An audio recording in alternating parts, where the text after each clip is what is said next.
حضرت سیدنا ابو ہریرہ رضی اللہ تعالی عنہ فرماتے ہیں کہ حضور سید عالم صلی اللہ تعالی علیہ وسلم کا ارشاد ہے، میت قبر میں ڈوبتے ہوئے فریادی کی طرح ہوتی ہے۔ ماں باپ بہن بھائی کی مغفرت و بخشش کے لیے یہ دعا پڑھی جائے، اللہ تبارک و تعالی مرحومین کو جہنم سے آزادی لکھ دیتا ہے۔ فرمایا اللہ تعالی نے زمین والوں کو قرآن مجید کی اس سورت سے سرفراز فرمایا ہے، اور اپنے مرحومین کے لیے اس سورت کو پڑھنا جائے تو قبر والوں کو پہاڑوں کے برابر ثواب عطا فرماتا ہے۔ جب انسان مر جاتا ہے تو اس کے عمل منقطع ہو جاتے ہیں، مگر 3 عمل باقی رہتے ہیں، پہلا عمل، دوسرا عمل، تیسرا عمل۔ ان تینوں عملوں کی بدولت اللہ تعالی مرحومین کے لیے نرمی والا معاملہ فرما کر ان کی بخشش فرماتا ہے۔ بسم اللہ الرحمن الرحیم۔ بد عملی کی ابتدا کس طرح ہوئی، اس کے حوالے سے صاحب روح البیان تحریر فرماتے ہیں کہ شہر صدوم جہاں قوم لوط آباد تھی، اس کی بستیاں بہت آباد اور نہایت سرسبز و شاداب تھی، اور وہاں طرح طرح کے اناج اور قسم قسم کے پھل اور میوے بکثرت پیدا ہوتے تھے۔ شہر کی خوشحالی کی وجہ سے اکثر جا بجا کے لوگ مہمان بن کر ان آبادیوں میں آیا کرتے تھے، اور شہر کے لوگوں کو ان مہمانوں کی مہمان نوازی کا بار اٹھانا پڑتا تھا۔ اس لیے اس شہر کے لوگ مہمانوں کی آمد سے بہت ہی کبیدہ خاطر اور تنگ ہو چکے تھے، مگر مہمانوں کو روکنے اور بھاگنے کی کوئی صورت نظر نہیں آ رہی۔ اس ماحول میں ابلیس لعین ایک بوڑھے کی صورت میں نمودار ہوا اور ان لوگوں سے کہنے لگا کہ اگر تم لوگ مہمانوں کی آمد سے نجات چاہتے ہو تو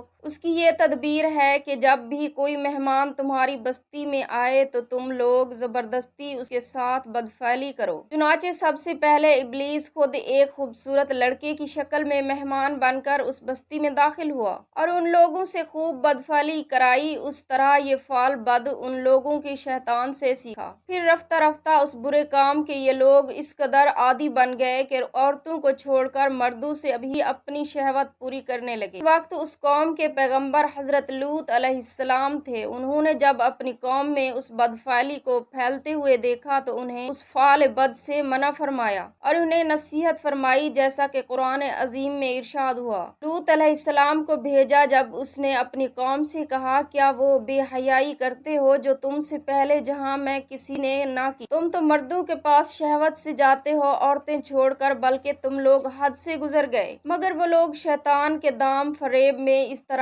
پھنس چکے تھے کہ اللہ تعالیٰ کے سچے پیغمبر حضرت لوط علیہ السلام کی بات نہ مانی اور اس بھیانک جرم میں مبتلا رہے اور نہایت ہی باقی سے اس فعل بد کو کرتے رہے۔ جب ان کی بے باکی حد سے تجاوز کر گئی تو اللہ تبارک و تعالی نے ان کی گرفت فرمائی اور ان کی بستی کو تہس نہس کرنے کے لیے حضرت جبرائیل علیہ السلام کے ساتھ چند فرشتوں کو اس بستی میں بھیجا۔ حضرت جبرائیل علیہ السلام ان فرشتوں کو ہمراہ لے کر حضرت لوط علیہ السلام کے گھر میں مہمان بن کر حاضر ہوئے۔ یہ سب فرشتے بہت ہی حسین و جمیل لڑکیوں کی شکل میں تھے۔ ان حسین و مہمان کے حسن و جمال کو دیکھ کر قوم لوط کو بدکاری کا خیال آیا۔ اس ارادہ سے انہوں نے حضرت لوط علیہ السلام کے گھر کا محاصرہ کر لیا اور آپ کے گھر کی دیوار پر چڑھنے لگے۔ اپنی قوم کی اس وحشیانہ کیفیت کو دیکھ کر حضرت لوط علیہ السلام کو اپنے مہمانوں کی بے عزتی اور مہمانوں کے سامنے اپنی رسوائی کا اندیشہ ہوا، جس کے سبب آپ رنجیدہ ہوئے۔ یہ منظر دیکھ کر حضرت جبرائیل امین علیہ السلام نے فرمایا، اے اللہ کے نبی، آپ بالکل کوئی فکر نہ کریں، ہم لوگ اللہ تعالیٰ کے بھیجے ہوئے فرشتے ہیں جو ان بدکاروں پر عذاب لے کر اترے ہیں۔ حضرت لوط علیہ السلام نے اپنے گھر والوں اور مومنین کو ہمراہ لے کر دوسرے شہر کو روانہ ہو گئے۔ یہاں حضرت جبرائیل علیہ السلام اس شہر کی 5 بستیاں اپنے پر میں اٹھا کر آسمان کی طرف بلند ہوئے اور کچھ اوپر جا کر ان بستیوں کو الٹ دیا، اور یہ آبادیاں زمین پر گر کر چکنا چور ہو کر زمین پر بکھر گئیں۔ پھر کنکر کے پتھروں کا مینہ برسا اور اس روز کی سنگھاری ہوئی کہ قوم لوط کے تمام لوگ مر گئے۔ قوم لوط کے عذاب کا ذکر کرتے ہوئے قرآن مجید میں ارشاد ہوا، اور ہم نے ان پر پتھروں کا ایک مینہ برسایا تو دیکھو کیسا انجام ہوا مجرموں کا۔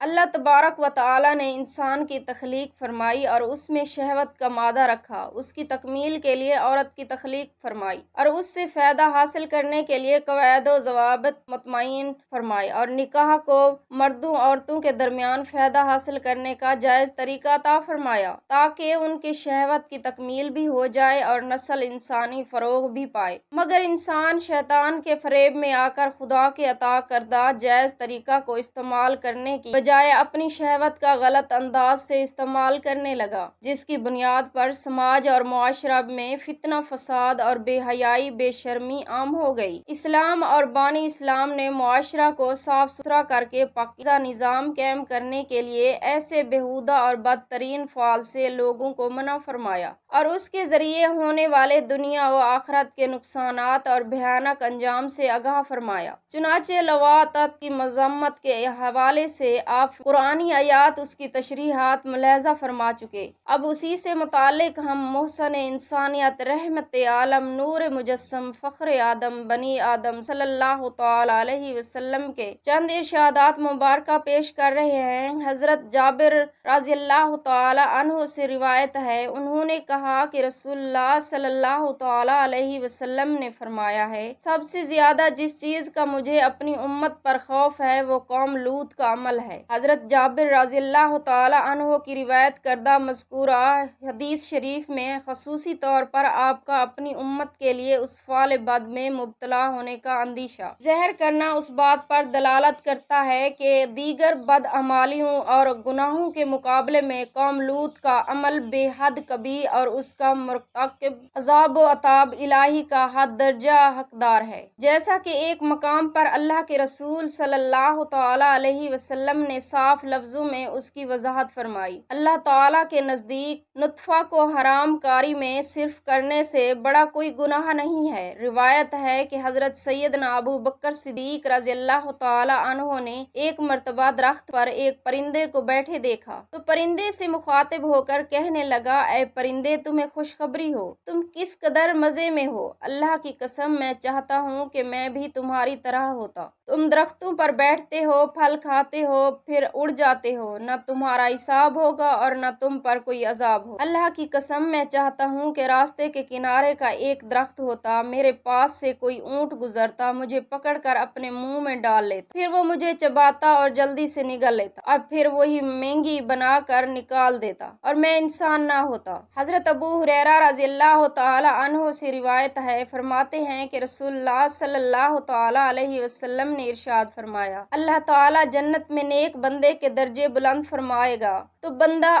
عرض کرے گا، اے مولا، مجھے یہ بلند درجہ کہاں سے ملا؟ اللہ تعالیٰ فرمائے گا، تیرے بچے کی دعائے مغفرت سے قیامت کے دن پہاڑوں جیسی نیکیاں انسان کے نامہ اعمال میں شامل کر دی جائیں گی۔ تو وہ کہے گا کہ یہ کہاں سے آئیں؟ تو فرمایا جائے گا کہ یہ تمہاری اولاد کے استغفار کے سبب ہے جو انہوں نے تمہارے لیے کیا۔ حضور صلی اللہ تعالی علیہ وسلم کی خدمت میں حاضر ہو کر ایک شخص نے عرض کیا، یا رسول اللہ صلی اللہ تعالی علیہ وسلم، میرے والدین جب تک زندہ تھے میں ان کے ساتھ حسن و سلوک کرتا تھا، اب جب کہ وہ وفات کر گئے ہیں تو میں ان کے ساتھ کس طرح بھلائی کر سکتا ہوں؟ حضور صلی اللہ تعالی علیہ وسلم نے فرمایا، اب تیری ان کے ساتھ نیکی یہ ہے کہ تو اپنی نمازوں کے ساتھ ان کے لیے بھی نفل نمازیں پڑھ اور اپنے روزوں کے ساتھ ان کے لیے بھی نفل روزے رکھ۔ حضرت عبداللہ بن عمر رضی اللہ تعالی عنہ فرماتے ہیں کہ نبی کریم صلی اللہ تعالی علیہ وسلم نے فرمایا، جو شخص والدین کی وفات کے بعد ان کی جانب سے حج کرے، اللہ تبارک و تعالی اس کے لیے جہنم سے آزادی لکھ دیتا ہے اور اس کو حج کامل کا ثواب عطا فرماتا ہے اور اس کے والدین کے ثواب میں بھی کوئی کمی نہیں ہوتی۔ حضرت انس رضی اللہ تعالی عنہ فرماتے ہیں کہ رسول اعظم صلی اللہ تعالی علیہ وسلم نے ارشاد فرمایا، جو قبرستان میں جائے اور سورۃ یاسین پڑھے تو اللہ تبارک و تعالی تمام قبر والوں کے عذاب میں تخفیف فرما فرماتا ہے اور اسے پڑھنے والے کو ان کی تعداد کے مطابق نیکیاں عطا فرماتا ہے۔ حضرت مالک بن دینار رحمۃ اللہ علیہ فرماتے ہیں کہ میں جمعہ کی رات کو قبرستان میں گیا، میں نے دیکھا وہاں نور چمک رہا ہے، میں نے خیال کیا کہ اللہ تعالیٰ نے قبرستان والوں کو بخش دیا ہے۔ غیب سے آواز آئی، اے مالک بن دینار، یہ مسلمانوں کا تحفہ ہے جو انہوں نے قبر والوں کو بھیجا ہے۔ میں نے کہا تمہیں خدا کی قسم ہے مجھے بتلاؤ مسلمانوں نے کیا تحفہ بھیجا ہے؟ اس نے کہا ایک مومن مرد نے اس رات قبرستان میں قیام کیا تو اس نے وضو کر کے 2 رکعتیں پڑھی اور 2 رکعتوں میں سورۃ فاتحہ کے بعد پہلی رکعت میں قل یا ایھا الکافرون اور دوسری رکعت میں قل ھو اللہ احد کو پڑھا اور کہا اے اللہ ان 2 رکعتوں کا ثواب میں نے ان تمام قبر والوں اہل ایمان کو بخشا،